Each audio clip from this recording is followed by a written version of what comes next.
Hello, everybody. Welcome to another 12 Days of the Comic Source episode. As you know, this year we're doing Fireside Chats with 12 of my favorite creators. So, of course, we had to have the super talented Jeremy Adams on to talk about some recent work, his career overall, talk some holiday traditions. But always good to have you on, Jeremy. Thanks for taking the time. Oh, of course. You know, Jace. I owe you my life. I don't know why. Yeah, I don't know about that. Maybe your career. Maybe Yeah, I'll take sure. some credit for that. Oh man, we're always, we're always singing your praises on the Comic Source because you care so much. Well, And here's what's interesting, like, except Rocky's Titanus. I was, uh, pardon me. yeah, the Titan. Titanus. Titanus. I'm screaming. Yeah, he caught me off guard. He did not tell me. He had not mentioned that to me at all So funny. before he dropped it. I was like, "What are you talking about?" Hilarious. Yeah, that was hilarious. But I will say, so some of the other, and I have no idea what order I'm going to release these in, because full disclosure, everybody, I'm trying to get these in the can, or because people get, the closer we get to Christmas, the busier we all get. So I have no idea how, what order I'm going to release these in. Whatever, it might just be random. But what's funny is, you're the fourth person that I've talked to. Should have been the fifth one, but somebody had to reschedule because of deadlines, which is perfectly understandable and perfectly fine.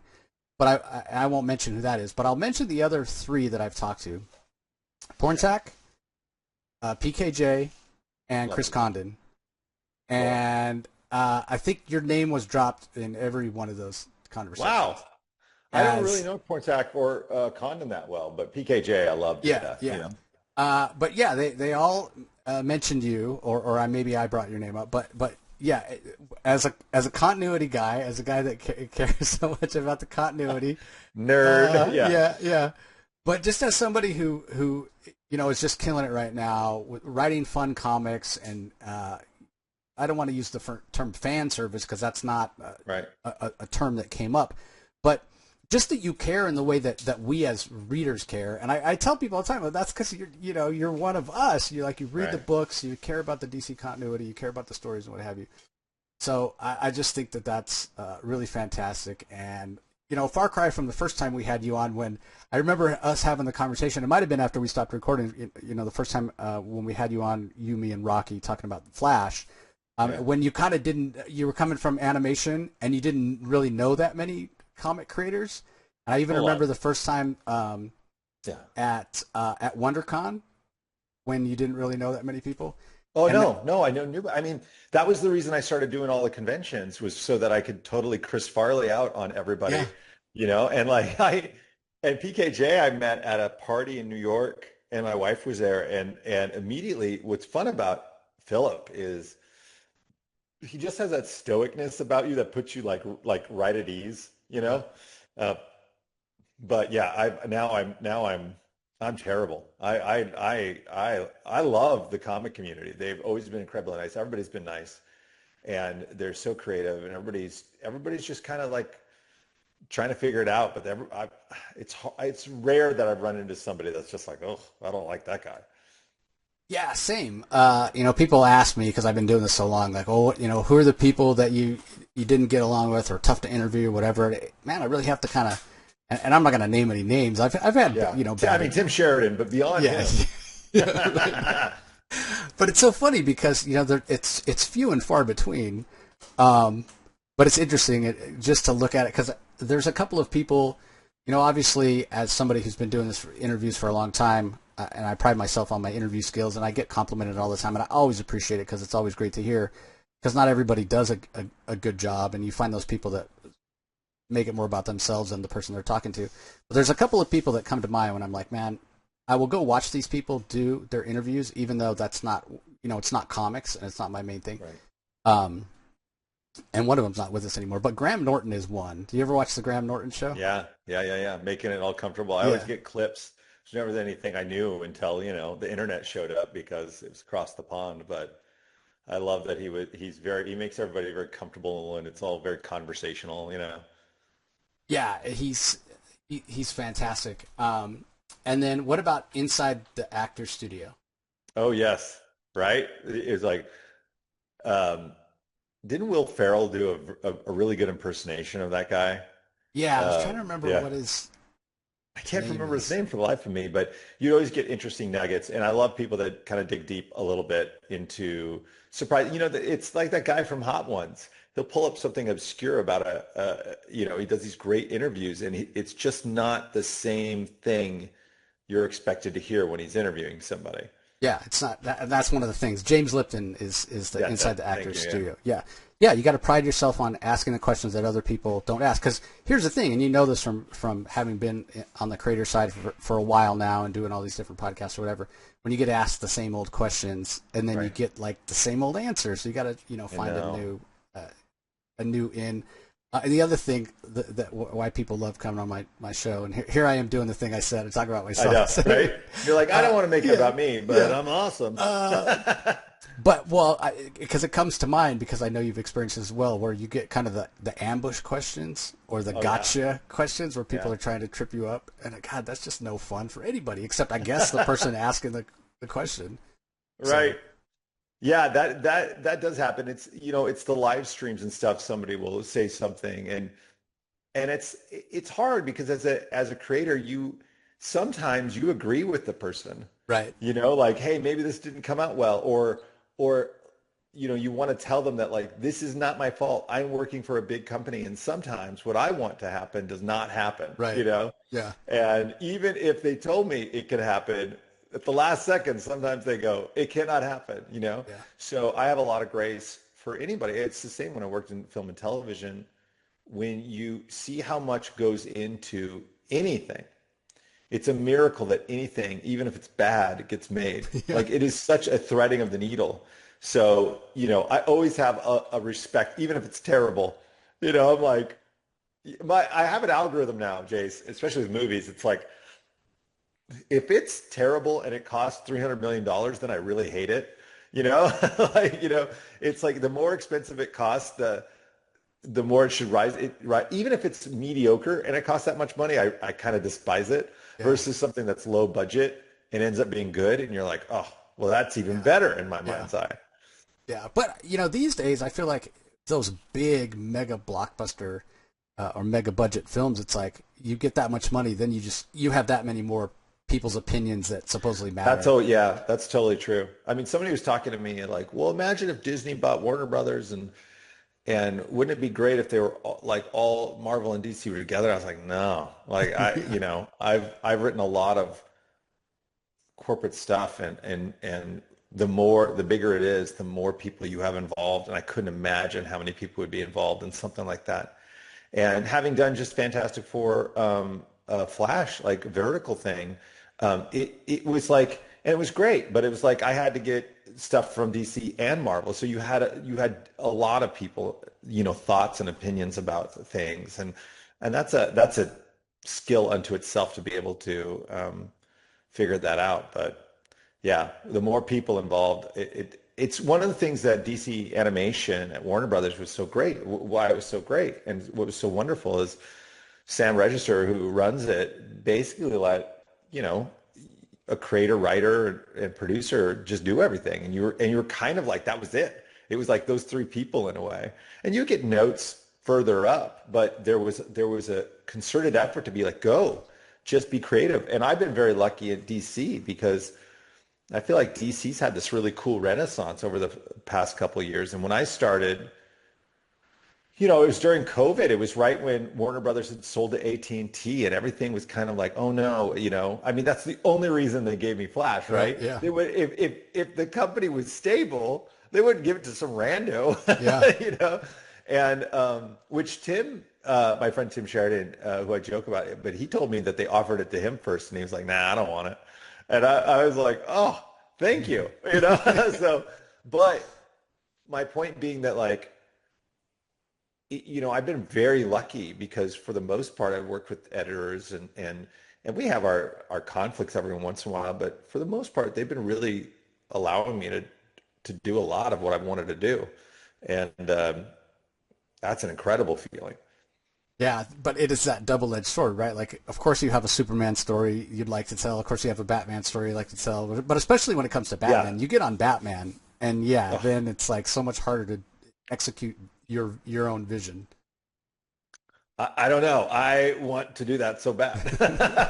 I mean, that's kind of the top of the hill, right? Yeah. Oh yeah. Yeah. 100%. But you did mention Flash, Fantastic Force, and I have it on the screen now. Everybody, if you're Ah, checking this out, because I feel the same way. And the one thing that I'll say about is like I wonder, like we're overdue. Like Rocky and I to have this conversation about these crossovers that seem to be oh yeah, like they were around in the 90s, then they went away for a long yeah, time, and it was basically Marvel saying we don't need you, DC, we're fine right, on our own.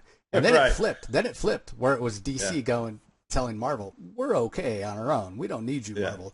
And now that they're doing them again, and they seem to be doing them like more frequently than ever, you kind of wonder maybe if neither is okay. But my worry about it is it's just like the relaunching of series with a new number one or all the Yeah. variant covers. It's like a gimmick to prop up sales, and it'll get to a point where it happens so often that then it doesn't, it's not special anymore.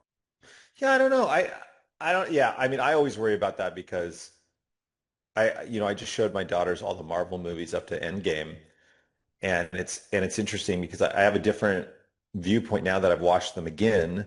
Is that because I found post Endgame, I kind of like, it's not that great, whatever. Yeah. Though I really like Shang-Chi. We watched that again. I was like, oh no, I really like that. And you know what? There's nothing that's really changed. They're doing the same thing they had done from the beginning. I just think the audience is like kind of burnt out on that Yeah. formula. Yeah. The Easter eggs, and I like Thunderbolts, and I enjoyed Fantastic Four, and obviously I have writer critiques of everything that's out, but uh, I agree with you. I don't want something done so much that it's not special, but I wasn't even going to do a digital thing. I was like, I don't know. I had done a few digital Marvel things and I had a lot of fun with it, but I'm just cranky old man enough that I want to have a physical copy of Yeah. something. But they said, hey, it's Flash and Fantastic Four, and I'm such a sucker for Flash. I keep saying, oh, I'll do a Barry Allen book. Like I basically, but please let me finish what I was going to do with Wally. Like Right. I'm Yeah. always, bugging them about things. And so having to do this, and I sent them a bunch of ideas, and it was one of those things I needed to turn around pretty quick. And it's a nice diversion. It's really fun, and the artist is great. And I really was just like, well, we could do something that's kind of King Kongish at the Baxter Building, which is fun. And so that cover alone, to me, I would love to get a poster of that cover. It's so good. Yeah. Adrian Gutierrez, right, Yeah, did the art on that. Yeah. he's great. Yeah. He's So great. I'm a mesmerized. I've been working with a lot of newer artists, not newer artists, but artists I'm newer to me. And it is always so fun to be like, oh my gosh, because, you know, they stole Zermanico for DCKO for a little yeah. bit, and after sobbing, Carmine, has been doing awesome stuff with we did a Green Lantern, Green Arrow, and a Green Lantern Batman that he drew, and it's cool. It's really cool. Yeah, he has a very kinetic style. Yeah, So yeah, yeah, I always think his art is best suited for the Flash, but he's great on other stuff. Adrian's stuff is a little more, Rocky loves his stuff. I like it yeah. less so because he does that ink splatter thing, which I just it, I really like it, but we all have it's so subjective, yeah, right? it is. My editor will be like, "What about this person that everybody loves?" And I'll be like, "It's just not what I see in my head, Yeah, yeah. And that's hard. That's hard to separate sometimes. Now, how familiar with you? Like, did you? Because again, you're one of us. But was Fantastic Four? Were they, some of the heroes that I you were? mean, it feels like you just know about it in osmosis a little bit. Like I grew up with, I never read any definitive runs, but I've read a ton of comics. Yeah, Actually, the first time I ever read a Fantastic Four anything was the Scholastic Book Club when I was a kid. And there was one, and it was basically about the Fantastic Four going on vacation to Hawaii. Do you know what I'm talking about? yeah. Sounds And familiar. it's Yeah, it's painted, it's yeah. beautiful, and it's they're out there scuba diving for pearls, and then an octopus attacks, and they stop a tidal wave, and that was the first time that I was introduced to Fantastic Four, and then all the Corman movie and Oh God, the yeah. but yeah, I would read it on and off from time to time, and it varied. Like Hickman stuff is really cool. It's really high-minded. Ryan North stuff is definitely more in line with kind of probably my taste level.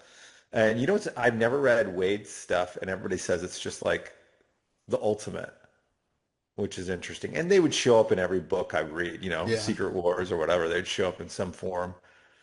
So, Yeah, I think Secret Wars was probably the first time that I read that. Actually, Secret Wars is the first time I ever read X-Men as well. oh, I had really? never, yeah, I don't know why, for whatever reason, that I never bought X-Men before. I mean, I'd been reading Oh, comics for dude. probably This is what my dad gave me. 5 or 6 years, and yeah, This, my dad gave me this one in look at oh yeah, that yeah, trade. What's that yeah, cover? That cover. Look at how bashed yeah, up. That's the wow, spine. wow. And I've Yeah, I never read that seen a a, few times. yeah. And I don't know, they weren't really doing trades. You know what I Yeah, mean? So I read that and it just nuked my mind. yeah, And my yeah, brother and I were hardcore into X-Men growing up. It was so, even though we were kids, it was very dramatic and we yeah. loved it. And I just remember having that moment. There's a moment, a few issues in X-Men. So Jean Grey dies. I don't know how many years later when they introduced Madeline Pryor, but it freaked us out. We were just like, Oh yeah, what? What? And they just like held on to that for a long time. And we're all just going, but she looks just like her. Like, yeah, there's got to be something up. yep, But I love that slow burn. I don't know if audiences are suited to that because, you know, it's like when I was doing Aquaman, and spoilers if you haven't read Aquaman up till now, but I got a lot of hate and heat for stuff about Mira. And I was just like, dude, in my head, I'm thinking, I can't tell you, yeah, you know, you just have to wait and read it. yeah, And really all I'm asking you is wait 6 months, yeah, like yeah. not even that long, to understand there's something else happening. There's something else going on. And so that's a weird, I think it's one of the reasons I got off of X and like on social media is just like I, I categorize it in the impatience of fandom, and I'm Yeah. one of those guys too. Yeah. But some of them just like absolutely get so mad at you, and you're like, I know that you just want the same thing, but I don't think that's a good way to write, you know? Yeah. Yeah. But to your point, I'm a total nerd. Like I'm looking for the holes in continuity. I'm looking for things that haven't been addressed. And because you're dealing with 56-year-old characters, Yeah. and you're like, okay, how do I make this fresh and new? How do I make this interesting and not break the character? So Yeah. It's always the challenge, right? And yeah, again, it's different for people because now fandom is so different. Because you yeah, have the people that wait for the trade, and then you have the people that are reading weekly, and it's a little bit of a different experience. Um, yeah, so on that's that true. note, if you're Yeah. not on the social media, do you have any sense of the feedback for Flash Fantastic Four? No. Nope. That's okay. I Because I mean, like I know what I had to do in terms of I'm thinking about how like it's a weird thing because it's not you send them a bunch of ideas and then they pick an idea yeah and then just like okay, here's what I think should happen, and then it's like, well, maybe not do that. yeah So at the end of the day you come up with something that's kind of fun and fast, but I don't think either of the companies really wanted to do like continuity heavy yeah anything. And I did. yeah I yeah think one of my first pitches for the Flash, it wasn't Savitar that came out, revealed himself as being in. I was pitching a character from beyond the source wall that in my head would be Galactus. yeah And they're like, what is wrong with you? And I'm like, it'd be awesome. yeah So I think I generally swing for the fences and then get what I can get. yeah You know what yeah I mean? yeah. That's a good way to do it. Yeah, 100%. yeah. 100%. So at Yeah. the end of the day, I get cool pages that have, the Flash in it or Jay Garrick or and Fantastic Four just sitting there. And it's supposed to be vertical too, which is a totally different animal. Yeah. And I think their thought process is like, hey, you get to have these characters interact in the same space, which is cool. I also thought it was. I mean, they didn't announce it till basically the day it dropped. Like They I didn't know. give people like, what are you guys doing? This should have been like marketed and advertised, whatever. It was like, I think a lot of people still don't know that it's out there and that it exists. Yeah. Yeah. I mean, it's weird, but it's weird how big, like, I mean, as far as people reacting to it, there was a Yeah, lot of people reacting to yeah, it. I mean, my father and I are, I love him from afar, but like to have him retweet something of mine was like, yeah. what? That was crazy. So, it is a artifact, and I hope someday they'll put it on paper. Yeah, yeah, That would be cool. yeah, 100%. Well, I know you listen to our show a lot of the times. Did you listen to our most recent one when we reviewed your most recent issue of Aquaman? This is the next issue that's coming No, up, everybody. wait. When did you drop this one? Well, no, we haven't talked about this one yet because Okay. this one Okay. hasn't come out. All So right. this one I was doesn't gonna come out. say. So this is the big fight. Aquaman and in the DCKO tournament, he's taking on Hawkman. So I have already read this only because we already have the press preview for it. But we're not going to talk spoiler about this. But Did you enjoy it? And remember, I'm a guest. yeah, you'll have to wait for the review when it drops. Oh wow, that makes December me feel a dread. No. Well, it ties into what I was going to ask you is that Oh, when we reviewed the previous issue, yeah. I was saying that based on the power level, based on everything you've done in Yes. Aquaman, him being the Avatar of the Blue, whatever, that I could see Aquaman winning this tournament. He is perfectly capable of kicking everybody's ass, including Superman. He took a punch from Superman recently and I know. shrugged it off like it was nothing. Like, I know. please, dude, what do you? Thanks for the love tap, Clark. But Yeah. now I preface that when we reviewed it, by saying I don't think DC editorial would necessarily, because Aquaman does have that kind of reputation of, he talks to fish and whatever. And I love what Jeff did in the first issue of New 52, where he goes and eats at the diners eating fish and people are horrified or whatever. It was so meta. Yeah. But he is perfect. And of course, you even if Aquaman is going to win the tournament, you couldn't tell us. No. But but I get that sense, like you are writing the most powerful Aquaman that has ever existed. I know, and it's funny because I don't think, obviously, Aquaman is such a huge barrier to entry for people to buy, and when I set out, I was hoping to grab different people that maybe don't pick up Aquaman, and even now when I'm at conventions and people are like, I picked it up because you're writing it, and they're in love with it because it is this kind of weird high fantasy Conan the Barbarian meets, One Punch Man at this point. But he has been leveled up so massively that, and for me, I took that as an interesting thing because how do I write this character that I didn't grow up reading a bunch of Aquaman books. It's just, again, it's something like Fantastic Four. It's just in your brain and you pick up stuff. And I remember reading Peter David's stuff, which is decidedly different, but I love the idea that, when you think about the avatars like Swamp Thing, avatars of the Green or Animal Man, like the propensity for them to being so outsized, powerful. I was like, well, what would that look like for Aquaman? What would that do?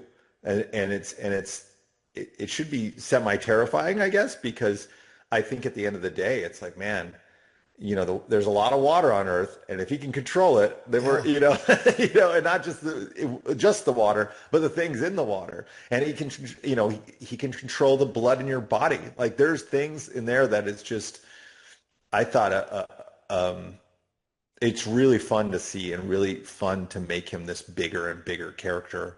And I think in this, particularly the Hawkman episode, I think you start to go, oh crap, Yeah. like.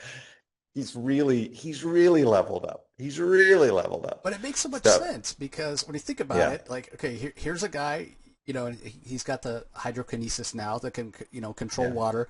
If we're as beings 80% water, that means he can control. You know what I mean? And what is the other thing that water is like so known for? It's like, okay, we're out there searching the cosmos for searching for life on other planets, and what's the first thing we look for? Oh, there's water there? Yeah. Oh, that's like such a big thing. It's like the building block of like literally life itself, and this guy controls it. Of course, he's like one of the most powerful heroes. So I love the fact of this character being around for decades, and if this can stick, like you will have made a mark on the characters that nobody has, and maybe he can be up there with, you know, some of these other heroes that we think of as super powerful. And I think he deserves that because, man, he gets such a bad rap. I know. Yeah, he does. He does. And to me, it all stems from, you know, the Super Friends cartoon a little bit. Yeah. You know, oh, there he is on the, you know, seahorse. Yep. And, you know, it's kind of silly. But yeah, I'm having a lot of fun with that book. I'm finished up with chapter 2 of what this story is. And the final chapter of what I envision at the beginning is, you know, will start, and I'm excited about it because it really touches on the stuff you talked about at the end. It's like, oh man, there's water everywhere in the universe, and I think that'll play a bit. And I'm really excited for what happens. I think the Hawkman is December's. Yeah, December Aquaman, 10th, right? Yeah, December 10th. And then January is kind of a big reveal and a big Aquaman reveal for something that's really cool.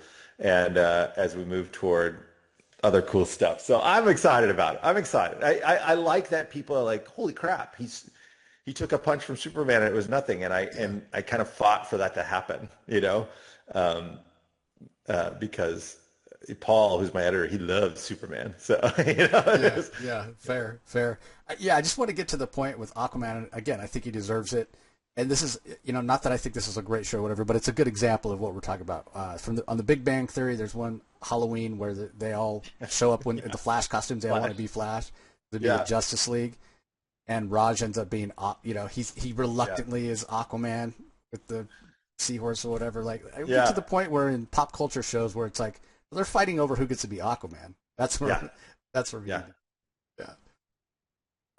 well, let's talk a little bit about another one of my favorite characters that you're writing right now, which is Green Lantern. And you have been killing it on this book. I said it from the beginning. Thank you. It's so overstuffed, but it's in a great way because everybody has their favorite Green Lantern, right? Like, oh, maybe it's Hal Jordan, maybe it's Jon Stewart, maybe it's Guy Gardner. They're all in there. It's paced within an inch of its life, and you also were on Green Lantern Corps for the majority of it. You just, you know, first 9 issues. Morgan's flying solo now. We'll talk about that in a second. But man, I remember when you left Flash and you moved to this, and you were, you know, like, you know, I wish I could have stayed on Flash a little bit longer. And I remember, man, you went from, you know, one of my favorite characters to even somebody that's even higher up on my list of favorite characters at DC. And so I was excited for it, but you have exceeded like all expectations. Oh, that's so kind. And I remember when we had you on to talk about it for the first one, you were talking again that thing about being patient, about how he had to be stuck on Earth, which you like. That's a challenge because this is a guy that's out there in space, and now it has hugely expanded. Other, you know, dark universe stuff and whatever. And bringing Jon Stewart back, it's just the scope of this story. Was this what you had in mind from the beginning to have it get this big? I mean, I knew when I started, I knew up to the Source Lantern and Theros and stuff like that. Like I knew that. And because I'm such a wonk and weirdo about it, like after Jeffrey Thorne's run, I always knew I wanted to have Jon come back. I'm also, a side note, I'm really glad that Morgan has to deal with that. but I remember it was like Morgan, Paul, and I were on a call or something, and I said, okay, I know this is going to sound crazy, but I want to kill Jon Stewart off. And it was just like, oh my gosh, you know, Paul, what? And I go, don't worry, there's another one, you know, like, and I was trying to explain, no, this is what happened. He split him in two, and like, you know, so there's those Easter eggs for those of us that have been reading the book in every incarnation, you know, that you get.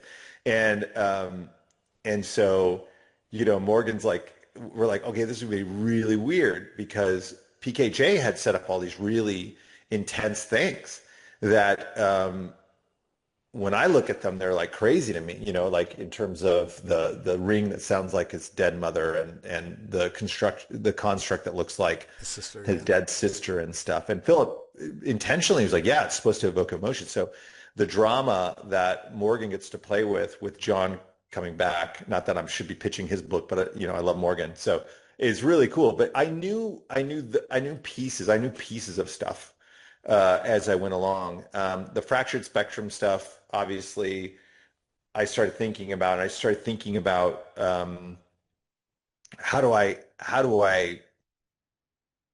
bring all the emotions back into play, and what does that look like? And that was really fun. That's a really fun thing to think about. And even now, coming up with Hal Jordan, he has kind of and you'll see a lot of it in, I guess, the issues out where is the issue out? I don't even know. Where Guy finds the Book of Oa again, that V. Yeah, Ken yeah, drew. yeah, Yes, and it yeah. has The Hal last issue that Jordan. yeah, the last Yeah. issue that came out, or does it? It might come out this week. I think it comes out this week. Is the one Oh, okay. with Hal and Ollie. Oh, okay, great. So the last issue when Hal gets this energy from the Book of Oa, Yeah, the Vision. because it's been written in different spectrums, and it says his name, and that's going to basically, we're going to get some one-off issues that are really fun to get Green Arrow and Batman, and we get a good one with Barry Allen. Even though he doesn't have powers, which I found out after I pitched Barry. um, but then it's like Hal has this other thing to go on that is very it's a big swing. I think it's a big swing for Green Lantern, and I really wanted to do something a little different and a little far afield, because up until now it's been really fun. I'm trying to think how long it took before we got Hal to space. It was like over a year, Yeah, and then I think I've told you this, when we went to space the first time and I saw the pages from Hermanico, I was like, oh my gosh, I'm an idiot. We should have just been in space the whole time. yeah, But it has all these weird effects, because sometimes you're just flying by the seat of your pants. It's like he's in Oa and he's doing this stuff, and we're bringing in all these other characters, these other Green Lantern characters.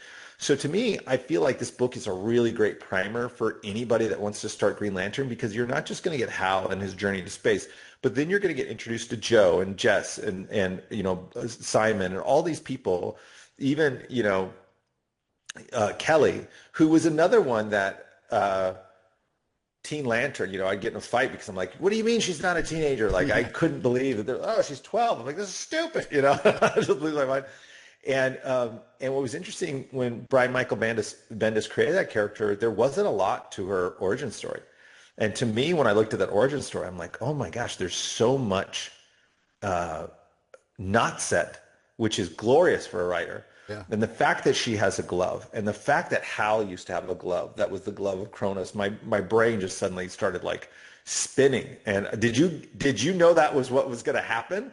No, because again, I felt like, well, if it was Krona's gauntlet, the Bendis would have mentioned or dropped a hint or Right, whatever. But since right. he never planned that. But then when you brought it in, I was like, oh, that makes perfect sense. And now I Yeah, love the fact that she's now that she doesn't have the gauntlet anymore, but she's still worthy yeah, of being a Green Lantern with Kilowog yeah, training her. That's just yeah. awesome.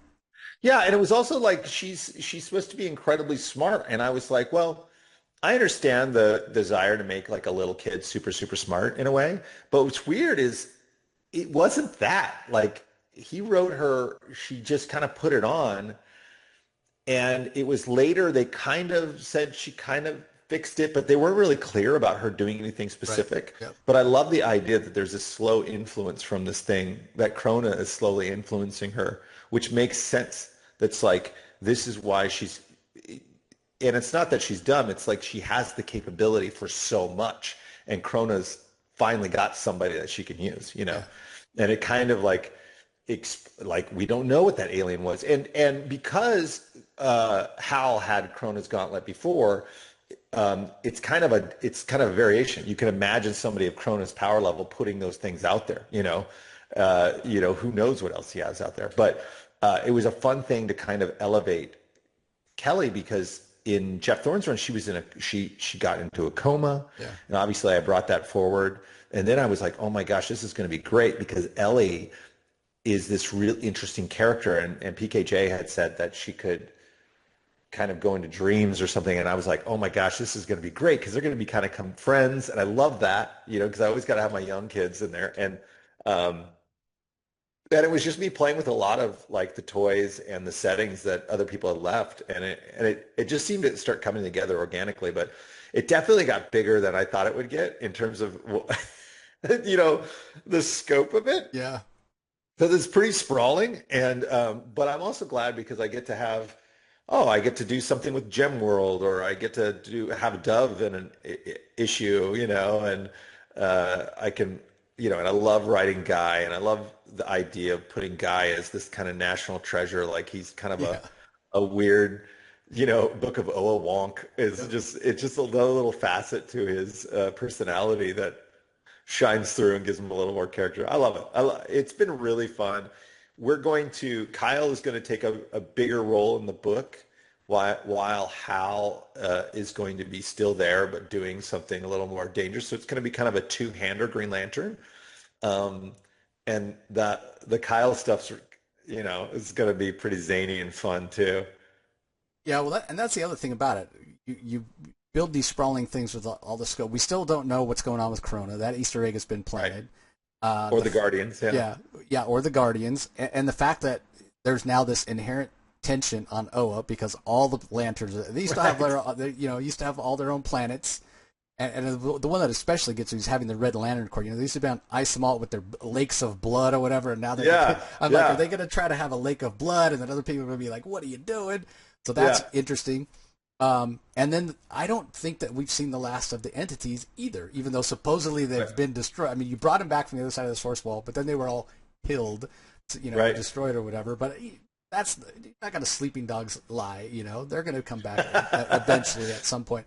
So I just say that to say I hope you're on this book for a really, really long time and you get to pay off some of these things.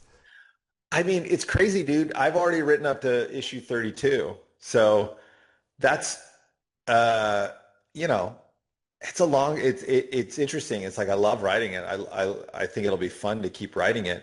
It's just I'm so gun shy after the Flash a little bit. When I first started the Flash, they said you'll be lucky if you get 12 issues. You know, that was kind of the foreboding, like, Yeah. oh, geez. And I think all in, it was like 36, 37, you know, issues with like annuals and different things, which was a thrill because very early on, like a couple of issues in, I was like, I want to get to 800. That was like my Yeah. goal, you know? Yeah. And everybody was like, you need to temper your expectations, you know? And I was like, I'm going to do it, you know? And then with Green Lantern, it was about, I don't know if it was like a year in that I basically said, maybe I should step off. And I told Paul that because I said, you know, I didn't want to leave like what happened with the Flash. I didn't Right. want to have to like, oh no, I couldn't finish my story or whatever. And DC and Paul in particular, they were very much like, no, man, we want you to write this for a long time. And that kind of, you know, put some wind in my sails. And then working with Morgan and getting to do both Green Lantern Corps and Green Lantern. And I'm excited because Morgan gets to do Green Lantern Corps and he gets to deal with all that stuff. Yeah.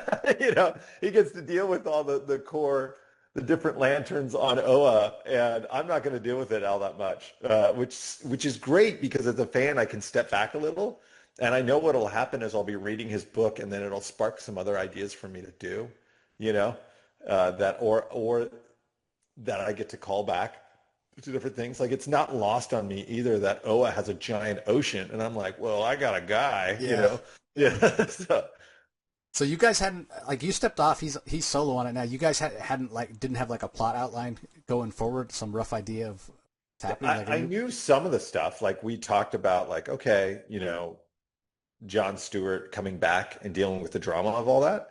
I knew about, you know, Morgan was very much into like I think they're all going to be on Oa. Like we knew that. Yeah.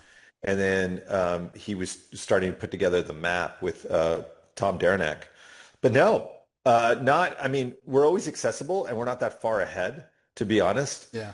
We've talked about like, okay, maybe further around we can tie back together, but this is going to be his ball game because I think I think when we came in, it was much more like, okay, I'm kind of working this with him, but I'm also writing the main book, so I had a definitive idea of different things. And now it's like, hey, dude, you don't have to hear loudmouth Jeremy, and his opinions about how it should go.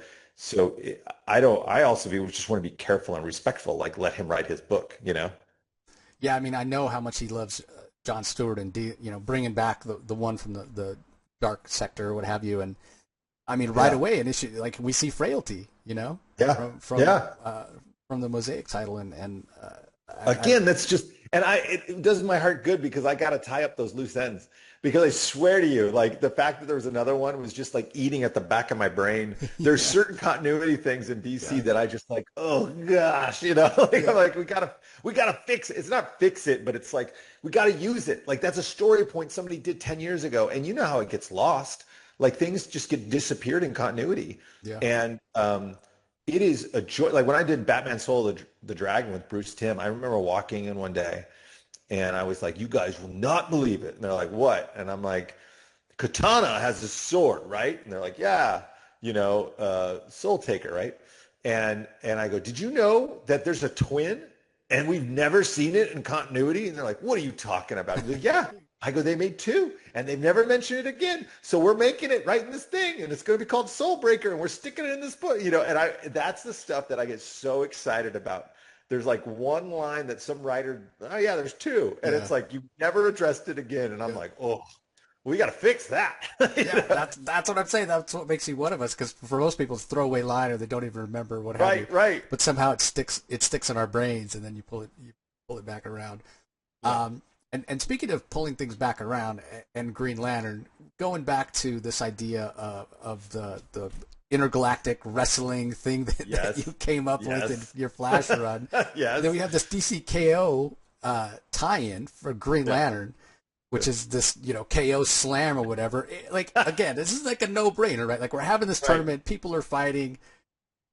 What about this wrestling? So what? I mean, obviously, we can't spoil too much. This doesn't come Yeah. out No, till listen, January, but give us this some is a detail. byproduct of me just pestering Paul, my editor, about the, like, I'm like, listen, give me 6 issues with Wham. And he's like, no, No. no one's going to buy 6 issues of Omega Bam Man. I'm like, come on, man. There's a giant turn. We got to do something. And he said, well, why don't, we can do kind of an annual thing, a tie-in for DCKO, and you can just use Kyle and this guy and you can go hog wild. I'm like, I'm gonna do the origin story of Omega Batman. He's like, go for it, man.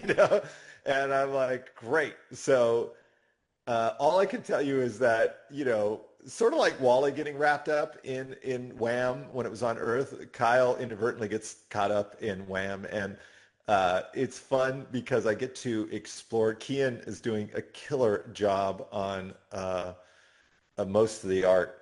We have a new guy doing like 10 pages and they're unbelievable. And it's been really, it's stupid, it's like immediately it's me, it's just like, okay, you're going to let me do this. We get to explore. Like, I mean, I have this whole mythology for Wham, right? They're in this thing called the hub that has an algorithmic drive and I know there's only like one other person that cares about the mythology of Wham, but like, we get to expand it a little bit and you get to see more of it. You get to see inside the hub and you get to see Kyle having to navigate these insane circumstances that he's thrown into. And it's so crazy. I feel like this is one of those gimmies, where they're like, just give Jeremy this so he can shut up. Well, there's a couple of other characters. So we have Kyle and we have Omega Bam Man. A couple of female characters that I was surprised to say. I wouldn't have thought they would have been, the first choices to show up here. So we have Blackfire and we have Knockout. So what led to you choosing them? That is my editor was like, we should get Knockout and Blackfire in there. And I was like, wait, what? But Knockout makes sense in terms of the plot. Right. Yeah. She's not super critical, but the fact that she is a female fury, Yeah. and all this happening with Darkseid and Blackfire, I'm not going to spoil her cameo, but it's pretty fun. But yeah, it's great. Like these one shots. I'm doing 3 DCKO one shots. So but selfishly, I got to create this universe within a universe, and they're letting me kind of play in it, which is really great. And I didn't know, I just read the AEW, and there's a whole thing about Wham. Like the whole, I was like, wait, what? You know, and that was a weird thing of being something that you've created something, and it was sort of like Mark Waid and Mark Guggenheim wrote the one shot with like the time travelers, and seeing Gold Beetle in a book that I didn't write is the weirdest feeling. Yeah. It's the weirdest You're feeling. like, wait, that's wide. Yeah, I'm like, wait, no, wait. But then I read it and I kept texting Mark like, please be good to her. Like, I don't want to have to hate you forever. You know. We mentioned other Yes. one shots. So the kids are all fight. Yeah. This is great because I love the idea of seeing the kind of the next generation of heroes, and with Yeah. everything that's going on. And some of them are well known, but some of them, much less so. So getting Yeah. some context of, hey, here's this world-ending threat. Like, our generation, we go back to Crisis, and Yeah. how so many cameos for so many, and that was also when DC was, incorporating the Fawcett characters and the Charlton characters, like Yeah. whatever. But here's a chance to get kind of the newer generation and get their perspective on world-ending threats. But what can you tell us about the kids are all fight? I think people know that like Travis Mercer and I pitched like we were trying to get some sort of Young Justice thing going, Yeah. or something with young characters, and that was a while ago. And I would constantly bother, I think Mark, I bother a lot of editors. Oh, we should do. Anyways, they were doing this thing, and Marquis says, hey, we want to do this thing with Jon Kent, kind of taking care of these other younger people. And I was like, oh my gosh, that's kind of similar to the thing that Travis and I were trying to do. Not exactly, but we'll take whatever we can get, right? And and what's fun about it is that you have Jon, who is essentially, he's a heavy hitter. In his mind, he's like, why am I not down here, laying waste to bad guys that are terraforming Earth? Why am I up here? And that's some fun interaction between him, Donna, and Arsenal, and then these kids that are also like, we don't want to be an afterthought. And some of the kids in particular, like Fairplay and Quiz Kid, Fairplay was, I created him as like he was going to be a male Fury, if you recall, that Granny Goodness had plucked from time along with a couple other characters. And so you can imagine that here's this kid that now realizes that that person that abused him might be on Earth, Yeah. and it's like, we got to go do something, whether or not we have to get around, the Man of Steel or not. And so it's a fun little romp with some characters that obviously I love Judy. I love Quiz Kid and Fairplay.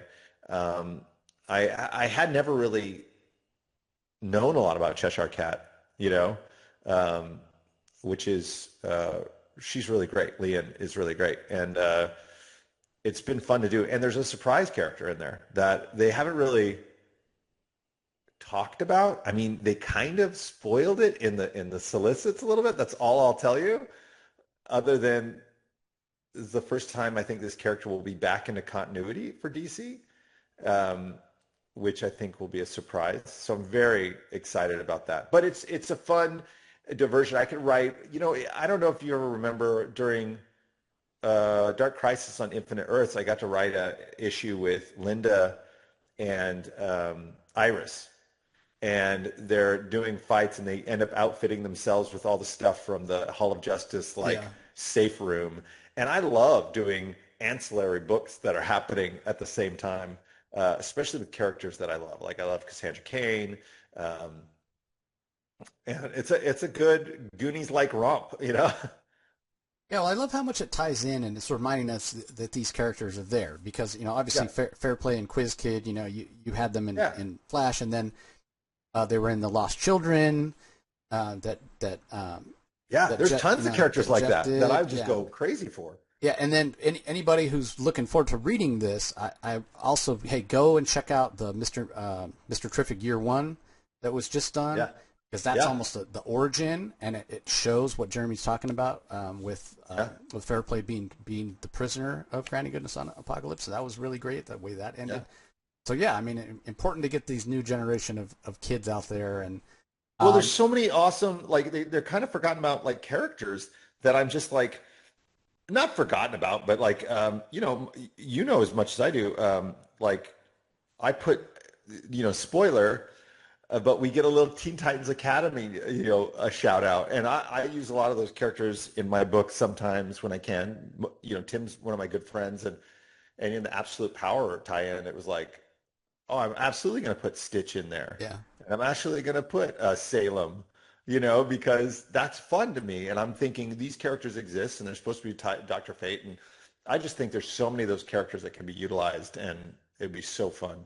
Yeah, instead we have 70,000 Batman books, and there's all these other great characters. Which again, Well, Batman. to be fair, Batman sells, right? Yeah, I was gonna say, it's like Batman does pay the bills. To fight off on something. Watch the 3 people that buy my Omega Batman, DCKO. It's like people. I want to see something different, and then when it comes time to buy something different, it's like, well, I don't know, Yeah, I mean, Rocky and I say it all the time. We, a few years ago, we were like, DC needs more anthologies. DC needs more anthologies. Use some of these characters. Then they started doing anthologies all the time. We're like, man, these anthologies are so. But it was because they're not. Like we were thinking more along the lines of you do a quarterly book that has like 4 stories in it that are like central to the whereas the anthologies they do, like we have them coming out. I think this coming Wednesday, their Christmas special. I saw Santa kissing Ma Hunkle. Yeah. And it's fun. They're Christmas stories and they're fun or whatever, but it wasn't necessarily what we had in mind. But anyway, let's talk a little bit about the third. Which is maybe the craziest one. This was announced at New York Comic Con that I think it was during the Jim Lee panel, which is the one panel I couldn't go to because it was super late in the day. It was like at 6 p.m. and I think I was needed to go meet you for dinner. Yeah, I was like, we're going to dinner. Yeah. But the fact that we're getting characters that are not in the DC universe proper, that are going to be like, Sub-Zero or the Homelander, like, I mean, this can really bring in some non-DC fans into this event, and I think that's really cool. But from your perspective, being such a knowledgeable DC guy and bringing in these non-DC characters, how much fun was that for you? It was super fun. I mean, I obviously have a history with Mortal Kombat characters, so that's always fun. But the only detriment is like I want way more pages, Oh, yeah.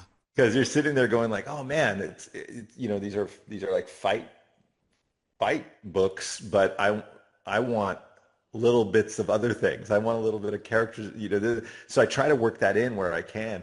And it's crazy. It's like, having Samantha from, Samantha Strong from, oh my gosh, Under the Tree. What is it called? Beneath the Trees. Thank you, Beneath the Trees. I kept saying Under the Trees. That's how rudimentary I am. But having Vampirella and like some of that stuff is just like, I don't know. It's weird because it's like the joy for me is I get to write these scenarios and stuff, put them in, and then hope that the people that own these things don't say no. Yeah. Right. Like, And then it's like, seeing the art come back is unbelievable. You're like, oh crap, dude, I got to write something that these characters are in together. I'm trying to figure out who they've said and who's a spoiler. As far as I know, Homelander, Red Sonja, Vampirella, Samantha Strong, Sub-Zero, and then the girl from The Conjuring, or what are? Okay. Yeah. So those Annabelle. are the ones. Yeah. Annabelle. Yeah. Okay. Good. I'm glad you said that, so I didn't say anything out of turn. Yeah, but I mean, but the other thing, to your point, so I heard this announced, I was like, oh, that's crazy. Then hopefully that'll bring in some fans. Then I heard it was you that was doing it, and I was like, oh, that is so perfect because not only familiarity with some of these characters, you mentioned your tie into Mortal Kombat, and for those that aren't aware, Jeremy's written some Mortal Kombat animated movies, but the other thing that was really like, oh, I can't wait to see what you're going to do is how much of a fight guy you are, like kung fu, old school kung fu movies and karate movies and that sort of stuff. But then I saw 40 pages and I was like, dude, can this not be an 80-page giant? Like, oh my gosh, on. I would kill to get an 80-page giant just to be able to, because it's a lot. It's a lot. You're like, how many? You only get this many pages with each character. You know what I mean? Like, it's hard.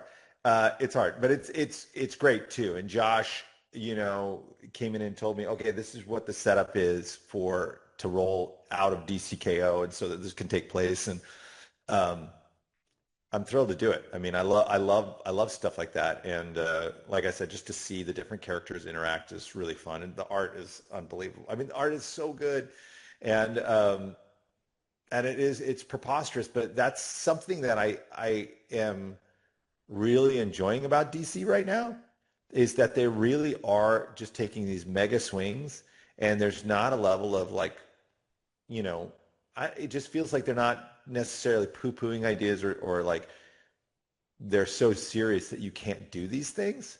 And I love that. Like, you'll hear Scott and Josh talk about DCKO, and you're like, they're just fanboys talking, oh yeah, he's going to have these brass knuckles that have suns. And you're like, that's crazy. Or Batman's going to have a bat left. You're like, wait, what? Like, these are insane things. But I love it because it gets me thinking like, oh, I don't have to think so inside the box and really try to stretch and make it a little bigger. And that's been fun because DC has really, right now, Marie and Jim and the editors have, I don't know, it seems like they've given license for people to have a lot more fun. Yeah, And I think it shows in the books. People are always, I think, for whatever reason, DC, the sales weren't, the best. And Scott came, along with Josh and some other guys came up with this idea for Absolute, which seemed like a completely wild idea. But I think because it has been so wildly successful and has elevated DC, which in turn helps elevate all comics, but then it shows that kind of the higher ups, and I'm talking even above Marie, the editorial, it shows them that, hey, we don't always have to play it so safe. And we hire these creative minds, we hire these writers and artists for a reason, and we have to kind of trust that sometimes they know what they're doing. And that was so, they were so antithetical. Those higher ups were so against that idea when superhero movies were making billions of dollars, because they were so risk averse, right? Like, here's the formula. We know it works. We don't want to deviate. We got to play it safe to make sure that we're not alienating anybody. But then when those numbers started to dip, it just created this opportunity. And thank God that, Absolute Universe came in at that time, started selling like gangbusters. Because now it's like, even with the main line, it's like they seem to be more receptive to crazy ideas. It's just a good time to it's be. a great time. And I mean, you also can't downplay, like, James Gunn out there pimping comics, right? Like the whole Superman lead up, and then him kind of just talking about comics and pumping them up has helped drastically. I know it's helped the stores. I mean, good luck trying to find a Supergirl book, Yeah. It's awesome that it all kind of came together at the same time. Especially, I've only been at DC for a couple of years now, but like I said, it was, AT&T bought it, and then Discovery came in, and it was just like all these people were let go, and it was bare bones. And to come back from that to, everybody seems to be really enjoying these books, Yeah, and it's so funny too, because for guys like us that have been around the block a time or two, with these corporate overlords or whatever, like I said it from the beginning, like when the merger, they had bought, like AT&T had bought Warner Brothers, but the merger hadn't been completed yet, and I was like, here's all the things that are going to happen, and then all those dominoes started to fall. And I was like, yes, this is exactly what we, expected. And then when Discovery bought the, minority stake but got controlling interest, I was like, okay, here's what's going to happen. And then all those dominoes, and it's unfortunate. What I couldn't have predicted was the success of Absolute, because I don't think anybody could have predicted that. And what it's led to is like this creative renaissance at DC, which is just, for us fans, is just fantastic. Oh my gosh, yeah. Yeah, there can't be enough credit like shoveled on Scott for kind of spearheading this thing that is like, it's great. But we all love those, right? Like you remember when Days of Future Past, you're like, what if this happened, and then when the Ultimates came out, I remember just reading those, like, oh my gosh. And it's so, you don't have the burden of all that continuity, so it's easier to jump on. And they're just great. They're crazy. Like Batman punting a kid is like the craziest, you know what I mean? So it's so great, but it makes you think, maybe I should be punting kids. It's like, it makes you think a little bigger, I think. So I don't know. I love it. Well, being that you're such a continuity guy, if you were to go over there to the absolute side, absolute Yeah, universe, you wouldn't have that continuity. Would that that's true. was that a challenge for you? Would you be like, well, what character would you want to do over there on that side? I mean, I pitched something that, but like I don't, I pitch a lot of things that don't that people just kind of ignore. So I don't want to say who I'd want to do, but it's definitely not something that they're doing now, and it would be fun. I like the kind of reimagining in a way. It just feels like it's a reimagining, but there's more of an adult veneer to it a Yeah, little bit, because the very nature of that universe is, um, mega. It's the dark side. It's where if DC is hope, it's not hope. yeah, It's like fighting against the tide.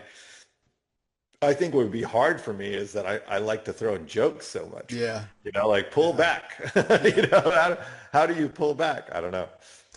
Yeah, it would be it would be fun to see what you would do, but yeah, you'd be fine. I think you'd be fine. But depending, I mean, because what Dennis is doing, Dennis and Right. Javier are doing on Martian Manhunter is so wildly different than Yeah. whatever. It still has So that wild. it still has that despair though, for sure. Yeah. But like if you meet Dennis too, it's like he is deeply philosophical. Like Yeah, it just fits him as a person. yeah, yeah. No, it definitely does. Well, we also next level has been teased, and I almost feel like that's a chance to bring the idea of hey, anything goes, Right. along with what we were talking about earlier. With man, there's so many characters that DC has that we don't see enough of. Like one of the biggest cheers in the room when they were announcing next level was for Firestorm. I know. It was crazy, right? Yeah, I was like, I think the two biggest cheers were Firestorm and Zatanna, and Yeah, I was Zatanna's just gonna been say Zatanna. Yeah, yeah, yeah. she's been showing up I relatively get big Zatanna. lately. Yeah. And Yeah, you also had Mariko's amazing run, right? You know yeah, what I mean? It's yeah, like, oh, this is amazing. So, but Firestorm, I'm really excited about. I'm really excited about Deathstroke for whatever reason, because I think that could be just super cool. yeah, You know, yeah. it's going to be really interesting to see some of those books and see if they pop. Again, I kudos to DC to try to like, let's put some of these books out, and hopefully people will go, yeah, we're going to go read those. Yeah, well, the other thing is what Scott was saying about how it wasn't DC didn't say, okay, we want books with these characters. They said, no, we want to work with these creators, and Right? then found out from the creators like Scotty Young on Lobo Yeah. is such a no-brainer. Yeah. Like he's such a huge Lobo fan, and his art style is so suited for it. So it's gonna Isn't be that the way it should be too? Is like you go to creatives and you ask them, like, yeah, what do you want to do? I think about that. Like, I remember reading an art about how Tarantino wanted to do a James Bond movie, and they didn't want to let him have control enough to yeah, do his rated Bond R, movie. yeah, But could you imagine? You know what I yeah, mean? Like, there's a universe where that would have just killed. I mean, it doesn't matter. Even if you don't like it, it would have just been an interesting artifact. yeah, And the fact that they went to a creative and there's something the joy of that, of hearing that they go to creators and go, hey, what do you want to do? That's what every creator wants to hear. yeah, I'm still waiting for that call, but I'm just saying yeah, that for those guys, good for them. Good for yeah. them. Jerks. I'm gonna be really curious about is to see what the sales on these are, because the other part that we Yeah. didn't talk about with Absolute that I think really helps it out. I think there are a lot of people, more people than maybe uh, that you realize, that want to get into comics, but as you know, we talk about barrier to entry for Aquaman, right? That continuity Yeah. that just holds people back, and I think that's part of the reason Absolute's done so well is because you tell the people, hey, this is a brand new versions of these DC characters. You don't have to go read anything else. You can just start here with number one, and people understand that.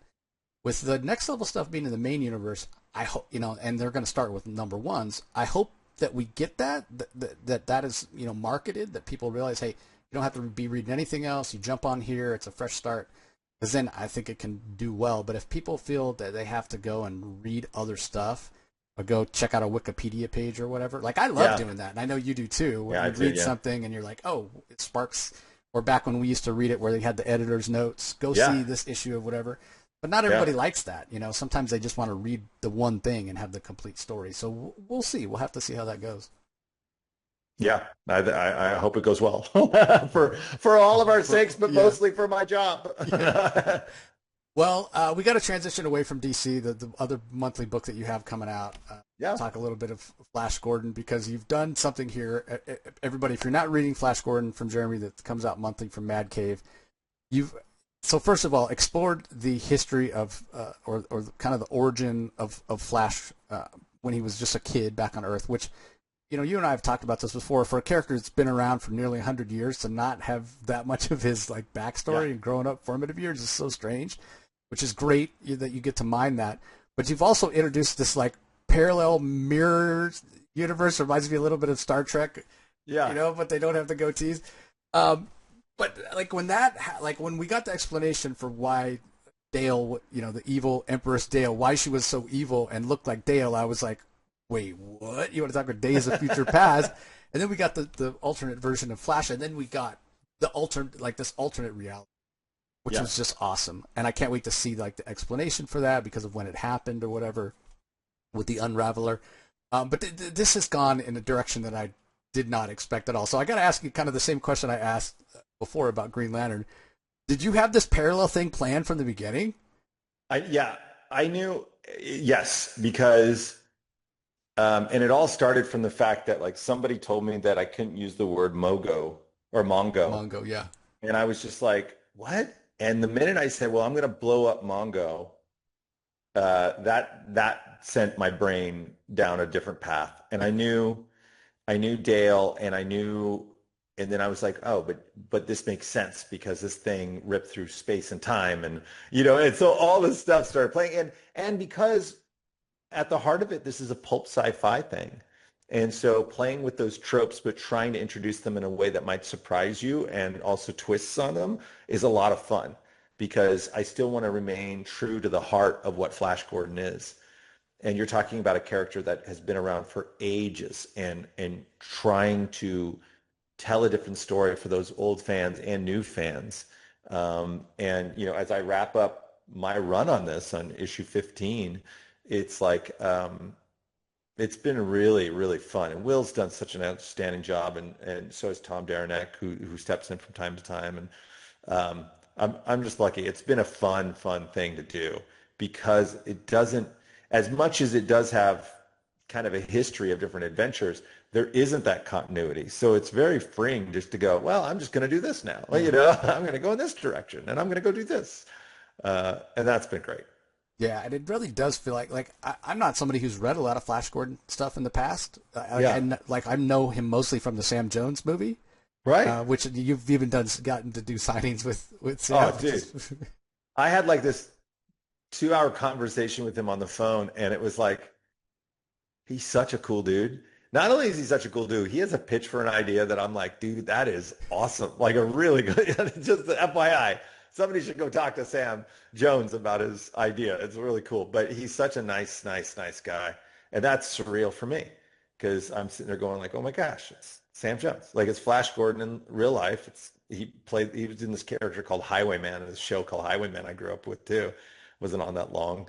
Um, but yeah, it's cool. It's cool how many people kind of read it and like told Yeah, me, oh yeah, you sometimes with these licensed characters, some people don't read them, yeah. and it's been really fun to see how many people have been enjoying it. Yeah, Highwayman. I'm gonna have to go track that down. Oh, dude, That yeah, it's was really weird. It had this Australian guy. I want to think his name is like Buzz. He did like these Energizer oh commercials back yeah, in the day. Oi, Energizer, Oi. Yeah. Oh, Yeah, yeah. And it's these giant diesels, and it's kind of like, oh well, after Knight Rider, like yeah, it's weird. yeah. There's so many of those great shows. Like Phoenix is another one. Yeah. That was fantastic. That came and went. That was so great. And Highwaymen, they filmed some of it in Arizona. That was kind of like why I put it on my radar. So, Did you ever see the Stargate SG-1 episode where Sam Jones he played a oh, dude, I've seen bounty every hunter? Stargate. I've seen every Stargate, Stargate Atlantis, Stargate Universe, Stargate. Like, I've seen. I was on one of the producers' podcasts not too long ago. I'm a big Stargate guy, and that was only because somebody said they kept saying you need to watch Stargate, and I said I don't know. only if they make if they make a MacGyver reference, I'll watch it. And they're like, oh, they make like Bunch. I'm like, I'm in, And I was such a Richard Dean Anderson guy. Yeah, he's great. But yeah, that Sam Jones episode. I mean, I'm a huge Stargate guy. I can't believe we haven't talked about Stargate. That's funny. Yeah, that's really funny. Our dogs are all named after Stargate characters. Really? Yeah. Well, we lost our oldest one earlier this year, which was horrible. But yeah, so Tilk was the first dog that my wife and I, and then and I'll tell you the funny story. Then we had Braytac.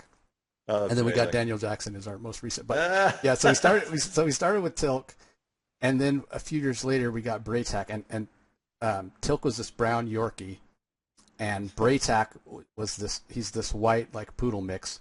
And I remember the first time I met Christopher Judge, I was telling him, I was like, yeah, I think about you every day because literally I have a dog named Tilk, and we have another dog named Braytac. Tilk's the brown one, and Braytac's the white one. He goes, so you're telling me your family's racist?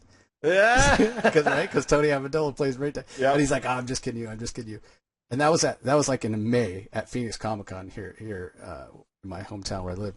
Oh my gosh! And then later that same year, so just a few months later. That San Diego Comic-Con in July, Christopher Judge was there, and he was doing an off-site thing with Tony Amendola. This is back when Nerdist was a thing.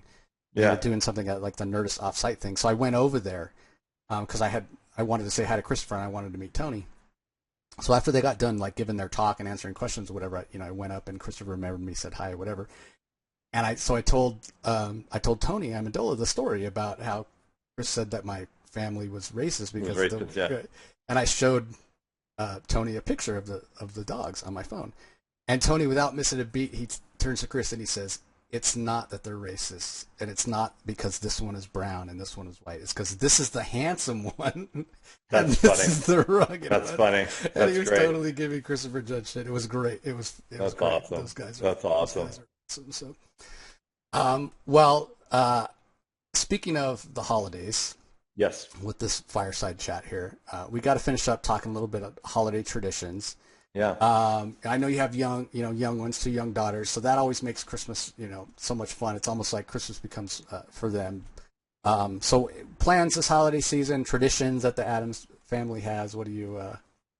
It seems like we get more and more traditions as they go along. I mean, as they get older, Yeah. So we had something like, we'll do advent calendars, but then I found this one advent calendar that really funny. And it's like every day there's something like march like a toy soldier, or like, they're all like Christmas themed tasks you have to do during the day, which is really fun. When I was growing up, we didn't have much, but my mom, for whatever reason, we'd watch Star Wars as one of our traditions, like the original trilogy. Before Christmas, but we always do like the one present before Christmas. And then the rest of them in the morning, and it's crazy. My wife has gotten on the Elf on the Shelf bandwagon a couple of years ago, which is just like I wanted no part in that. Like, first of all, I know how much work it's going to be, and second of all, I don't know how many movies I've seen where that inanimate doll comes to life and kills you in your sleep, so I want nothing. So that always becomes a big thing. And then we'll go to my parents' house, and, it's just gorging yourself and having a great time. We have a long list of movies. The girls are already on the movies. They've already seen Home Alone. They've already watched The Grinch. Like the list of movies just get bigger and bigger and bigger until we get closer to Christmas, and then it's National Lampoon's Christmas Vacation and The Muppets Christmas Carol, which is probably my favorite Christmas movie at this point. Muppet Christmas Carol, it's amazing. Yeah, we've been watching a Christmas movie like every day, and we've been trying to do different ones this year. I mean, we started with Home Alone. You always got to kick the season out, but my wife hadn't seen Red One. I haven't watched it yet either. No, I haven't watched it at all. And she was it good? I liked it, and she actually liked it too. She was like, "Well, when they first marketed it, they marketed it as more of an action thing with The Rock, whatever. Yeah. There's a lot of Christmas spirit in there, and Chris Evans is really the character who's goes on a journey. Like, I mean, The Rock's character does as well, but Chris Evans is really the one that has the real journey. So yeah, I would recommend cool. it. But, and the production value on it is really well. That's great. We also do stuff like there's stuff like Angel Tree. I know that's really big. Where you're buying presents for people that have kids that are incarcerated, and that's really cool. My girls love that. They love being able to figure out presents for other people, and I'm going full Griswold as every year goes on. It's like more Yeah. lights, more Yeah. decorations, the higher power bill, you Yep. know. Yep. 100%. What about Die Hard? Is that a Christmas movie for you? Oh yeah, it totally is. And they usually show it here at the New Bev like on Christmas Eve. I'm never here for it, but uh, yeah, it's a total Christmas movie that my kids can't watch yet. Yeah. So I end up watching that. All the Shane Black movies, like you can go Iron Man 3, Lethal Weapon, Yeah. like they're always in they're always movies I have to watch by myself, evidently. So Yeah, that one's one I've watched at Christmas for a long time, and then a few years ago my daughter was old enough, but now we can't watch it until my son comes for Christmas as well. We gotta wait till the whole family's there. yeah, So that's great. we That's usually great. end up watching that like on Christmas Day, That's great. on Christmas Day itself. I love that movie. But you mentioned Elf on the Shelf. Yeah, same thing when my wife did that. I was like, I'm not gonna have anything to do. But and I'm sure this has probably happened to you, right? Like that night where she doesn't get back up to do it, Right. and you're still Right. awake, and you end up doing it anyway. Yeah. I've Go. seen this video of this guy going, they wake up and they forgot to do it, and he just runs out and kicks the elf across the room, and it lands somewhere. They're like, oh, silly elf. Yeah, what are you talking about? All right, last question. What about Christmas carols? What about Christmas music? Is that a thing in your house? Oh during this yeah, time? no, it's huge. I mean, we usually attend a candlelight service at church, and there's always singing and caroling, and then my house has literally been like nonstop Christmas carols. I mean, it's not even Thanksgiving. I feel like they Oh yeah. violated some We code. start no, we start right after Halloween. The Oh, do car you? music Yeah, in the cars is the Christmas channel. we had usually we wait till after Thanksgiving, but my wife lost her mother, and so when she was up there dealing with that, the girls were like, "Dad, we got to get the house Christmased out." And so they made me take all the Christmas stuff down, and Nice. they decorated everything, and the music was going, and they were baking cookies, and we had the lights on. So when she came home, it was just like walking into Christmas, which was their way of just kind of like helping her. It Oh, was that's very awesome. sweet. Yeah. So I don't think there's coming back from this. No, You know what I no. mean? Like, oh, so okay, 100% when Halloween's over, Christmas begins. Yeah, 100%. yeah. Well, we throw a big party every year, which you're invited. I say, I yeah, know, I yeah, saw that. If you yeah. weren't in a different state, Jace. I know. But it's cookies and cocktails. We So do it good. every year, usually the first weekend, first Saturday of December, and we invite people from my work and people from my comic shop, and my wife invites her friends and people, colleagues from her work, whatever. But I mean, we have like a full size tree in every room, and like, That's if you're awesome. counting trees that are like 3 feet or taller, I think it's like 60 trees that we have, and yeah, we Jeez, Jace, go that's crazy. amazing. So we have to start in order to Yeah, get all that stuff. yeah, We have to start like right yeah. after Halloween. But yeah, the dreary time in our house is January when it all goes away. Everything looks That's so amazing. bare. Yeah, But yeah, so I'm speaking from experience. Now that you've started early, yes, this will yeah. forever be It'll the just keep going. yeah, Yeah, yeah. totally. But it's great because when your kids have kids, they'll have that tradition as well. Yeah, So well, it's been great catching up, Jeremy. always. Thanks so much for taking the time, and best to you and your family during the holiday season. You too. You too. And everybody out there listening, whether you're joining us on YouTube or the podcast feed, we really enjoy it. Go pick up all these books Jeremy's writing. Please. We want him to write even more DC stuff and be able to have them say yes when he's pitching these ideas. So we need Sales equals power. yes, Come on. exactly. Sales equals power. So let's get some of those titles ranking up, especially Aquaman. Like, dude, Aquaman has never been more powerful or more relevant than he has right now. So go and pick it up. So again, thanks for taking the time to join us, and thanks again to Jeremy, and we'll talk to you next time.